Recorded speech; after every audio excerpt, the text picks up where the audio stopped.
What is up, enthusiasts? It is CedarFlags here, and welcome back to another one of my videos. A few days after I got my brand new microphone, my computer decided to not work, so I'm back to the old microphone for a very brief period of time. I apologize.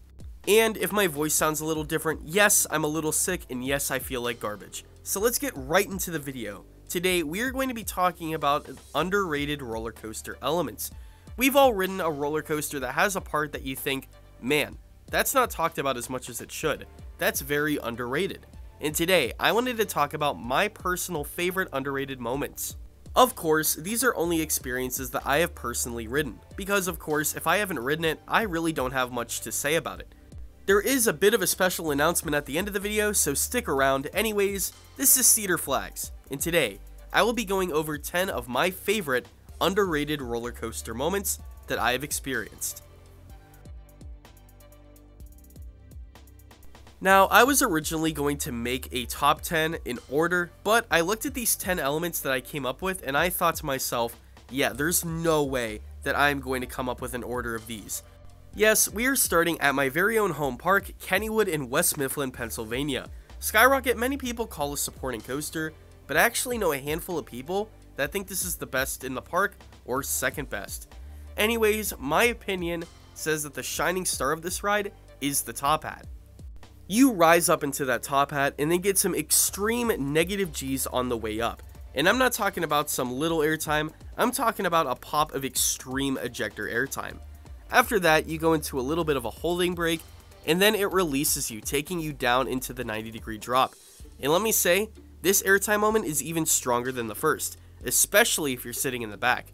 If you're sitting in the back, that first moment's not going to be that intense, but my goodness, that second moment, that's going to be one of the most intense airtime moments you've ever experienced. Honestly, it gave a pretty similar vibe to Maverick at Cedar Point's first drop. And honestly, the rest of the ride really isn't anything that special, but for the Top Hat and the drop after the mid-course brake run, this ride is definitely worth it. Up next, we go to Kentucky Kingdom in Louisville, Kentucky to go on what is personally the most underrated roller coaster I've ever ridden. It is Lightning Run, the Chance Hyper GTX. This ride legit gets nowhere near the hype it deserves. Anyways, I want to talk about the Camelback in particular. This Camelback gives some of the most insane ejector I have ever experienced, especially if you're sitting in the front row. If you're sitting in the front row, once you crest the top of this Camelback, you are going to be shot out of your seat RMC style.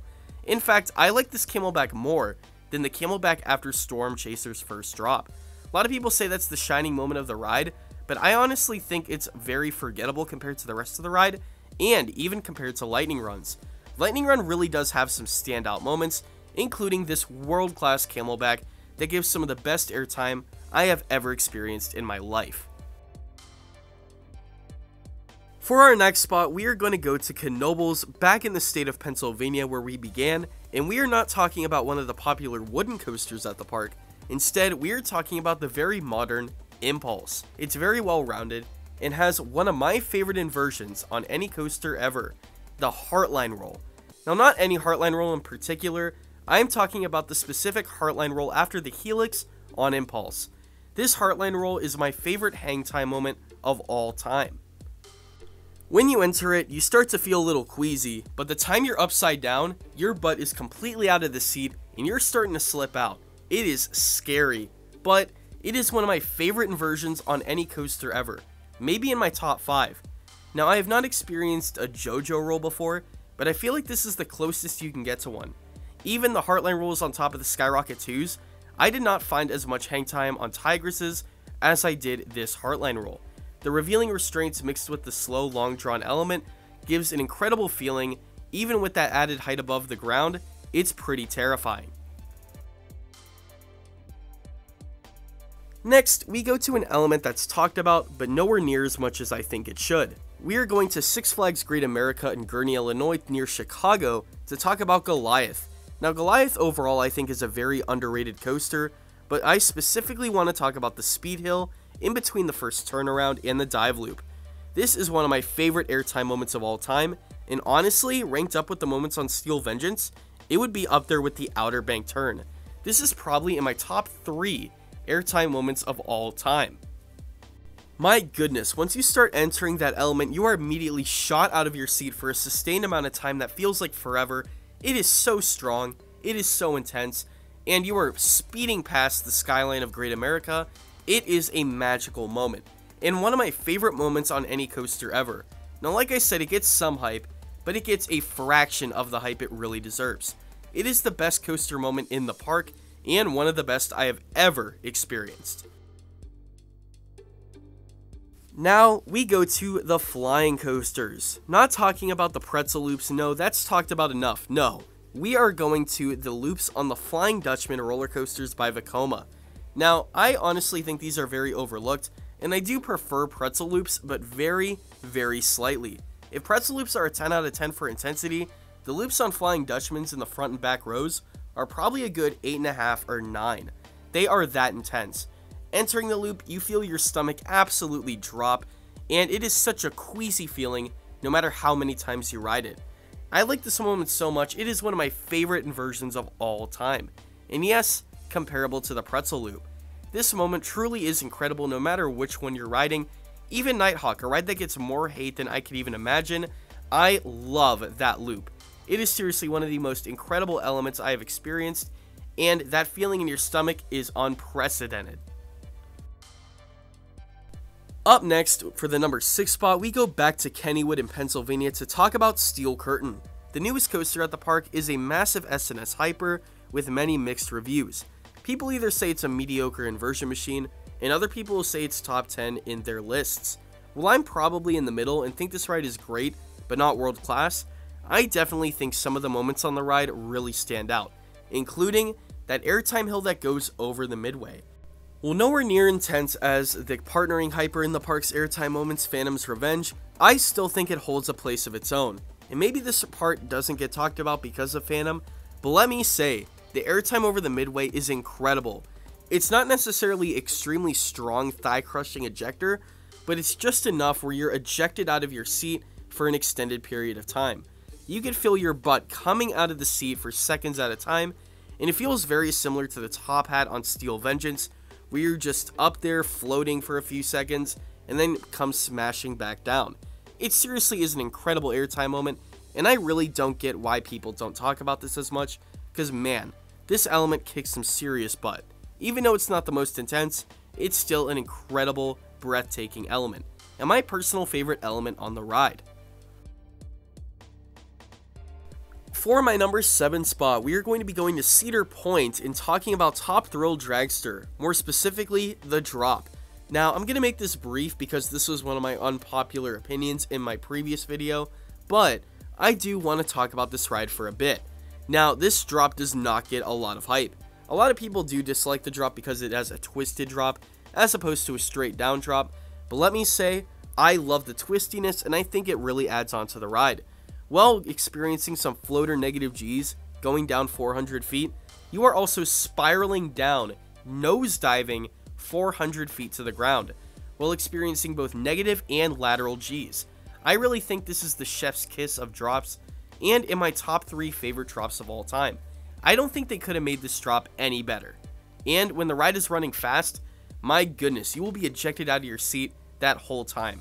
I remember one time from the top of the hill to the bottom, I was completely ejected out of my seat for a good 6 seconds, but when it comes to wind speed and sensory issues, it really depends on the ride. Let's go back to Carowinds, shall we? Yes, we're going to be talking about Carolina Cyclone, a much forgotten aero looper, but I'm going to be honest, I love this thing. In fact, I like this ride more than Tennessee Tornado at Dollywood. Very unpopular opinion, but let me tell you why. Those two loops. I only got one ride on this in the back row on a hot day, and I do not regret it whatsoever. It was the most comfortable aero looper I've ridden by far, the smoothest, the least janky.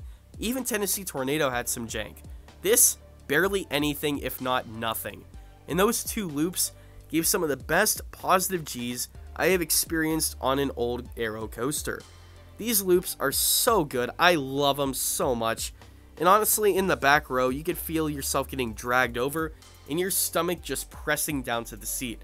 It is one of my favorite loops on the planet, that set of loops, and honestly, I'm glad to see the repaint on this coaster because I know it's going to be here for years to come. Remember that scene in the SpongeBob SquarePants movie when everyone thought that SpongeBob was going to be manager, but then Squidward ended up being manager?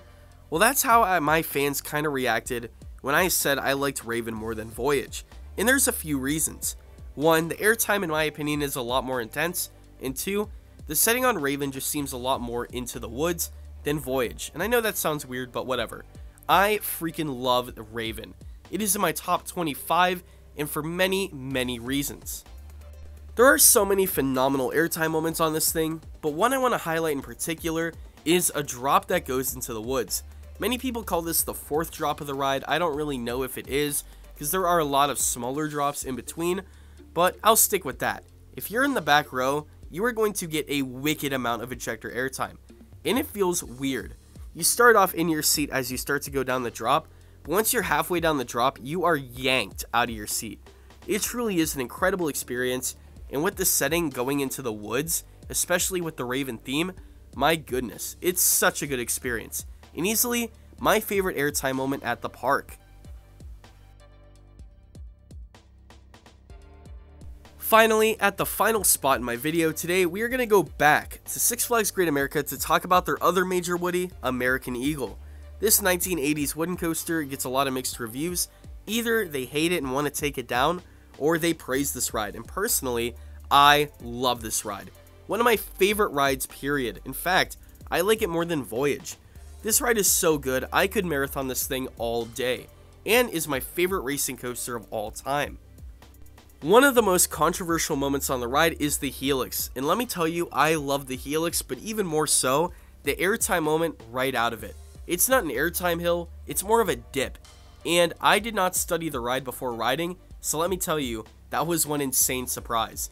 It is an extremely strong moment that really launches you out of your seat, and is comparable with rides like Phoenix at Knoebels and Jackrabbit at Kennywood, especially with that very minimalistic PTC lap bar that's modified specifically for this ride. This moment truly is one of the greats on the classic Woodies, and is something I wish I could re-ride again and again and again. So anyway, that was my video. Let me know what you thought in the comments below. Let me know what one of your favorite underrated airtime moments are. And, oh wait, I have a little bit of a special announcement.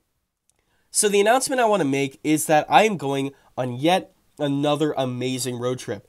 Last year, I went on my first massive coaster road trip, and it was such a success. I went on so many new coasters, but in this new road trip, I'm going to get on even more new credits. And the number is absolutely staggering if I get on all of them.